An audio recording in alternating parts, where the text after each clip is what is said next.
ఆమె యేసుప్రభు వారిని వెతికిన స్త్రీగా ఉంటూ వచ్చింది. ఎవరైతే పూర్ణమైన హృదయంతో ఆయన వెతుకుతారో వారు దేవుణ్ణి కనుగొంటారు. మనం కూడా ఆయన రాజ్యాన్ని, ఆయన నీతిని వెతకాలి.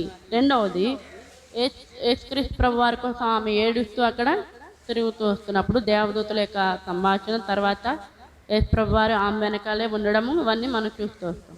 మనం కూడా పరసంబంధమైన వాటి కొరకు, ఆత్మీయ విషయాల కొరకు ఏడవలసిన వారుగా ఉంటున్నాం. తర్వాత మూడవదిగా యేసు స్వరాన్ని ఆమె గుర్తుపట్టగలుగుతూ వచ్చింది. ఆయన స్వరం మనం వినాలంటే దేవుని ఆత్మ మనలో ఉండాలి. ఆయన స్వరం మనకి ఏం చేస్తుంది అంటే ఆయన మార్గాన్ని బోధిస్తూ ఉంటుంది.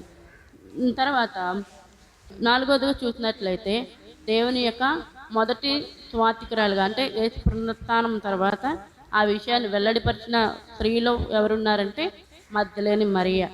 ప్రభువు లేచాడనే ఆ వార్తను ప్రజలకు తెలియజేసిందిగా ఉంటూ వచ్చింది. మనం కూడా మన జీవితంలో జరిగే విషయాల్ని, దేవుడు మనకి చేసే మేలులు కానీ లేకపోతే ఆయన ఆశ్చర్య కార్యములే కానీ ప్రభువారి గురించిన ఏ సంగతి అయినా కానీ మరుగు ఇతరులకు చెప్పేవారంగా మనం కూడా ఉండాలి అని నేర్చుకుంటూ వస్తున్నాం. అన్యజనులలో ఆయన క్రీస్తు యొక్క ఐశ్వర్యాన్ని ఏం చేయాలి? వెనుక తిరిగారు కానీ